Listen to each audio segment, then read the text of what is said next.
keep an eye on it, see if they introduce a bonus in a couple months, because I have a theory that really nobody's going to apply for this card, and they'll probably have to do something to entice people to actually sign up for it. Hey guys, and welcome to another episode of Zach's Credit Card Guide. As you saw, we're doing an update to the Blue Business Cash Card. As I predicted, there is a bonus for it, so we're going to talk about it. If you are new to the channel, we do a lot of cool credit card topics, card reviews, and redemptions, so make sure to hit that subscribe button. But let's get started.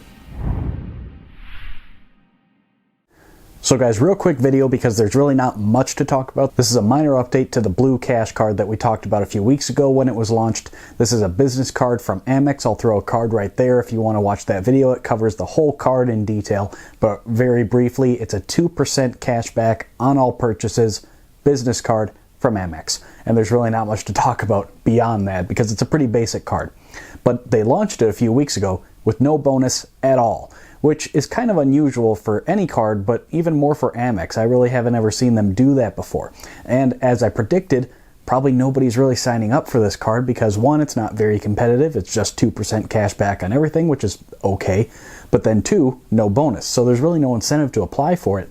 And I don't know about you, but I personally prefer points anyway. So the Blue Business Plus is kind of my catch-all card with Amex. And I think that's a better card anyway, because again, I like points. You might like cash back. It's all about what you want to do.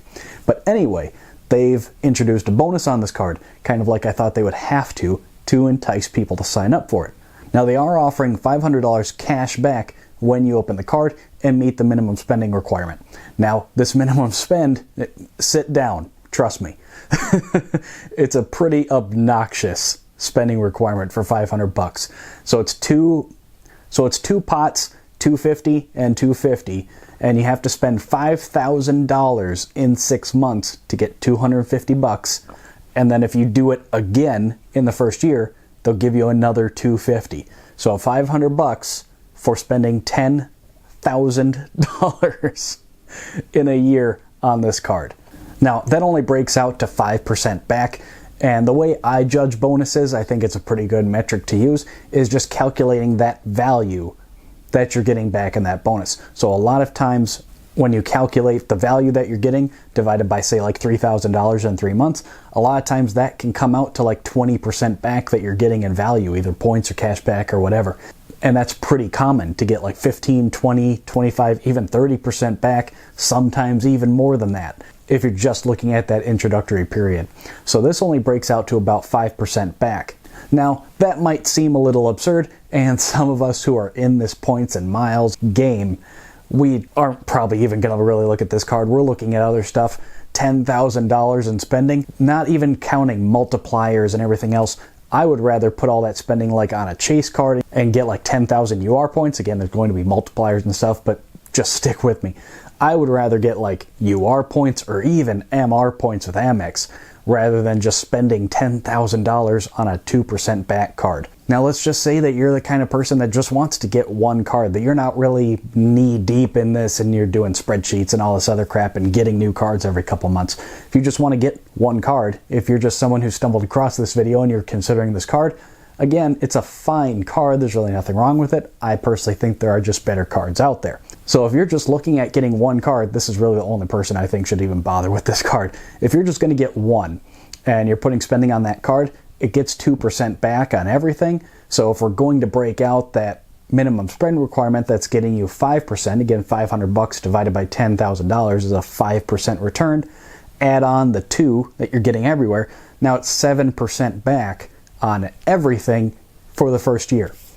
That's okay. That's not bad. It's actually kind of good. 7% cash back on everything you buy. But again, I would just rather put that spending on other cards, hitting minimum spends, and now I'm getting 15, 20, 25 or more back. So it's all depending on what you want to do, what strategy is right for you. This is not a one-size-fits-all game. It is entirely up to you what you want to do. So anyway, this went a bit longer than I thought it was going to because the only news is they updated it with a bonus, but I kind of went off on a little tangent there. So anyway, my question for you guys is, are you going to apply for this? I don't think anybody's going to, but if you're gonna, let me know down in the comments. Otherwise, if you guys have any other comments or questions, please do leave them down below. I try to get to every single one. I like hearing from you guys, trying to grow this channel, so any feedback is awesome. If you enjoyed the video, give it a thumbs up to let me know. But otherwise, find me on social media so you can stay in touch. But most importantly, guys, if you haven't already, hit that subscribe button. That's all I've got for you this time, guys. See you at the next one. Hey, thanks for watching. Make sure to drop a comment down below and give the video a thumbs up. Here's some other videos that I think you'll really like.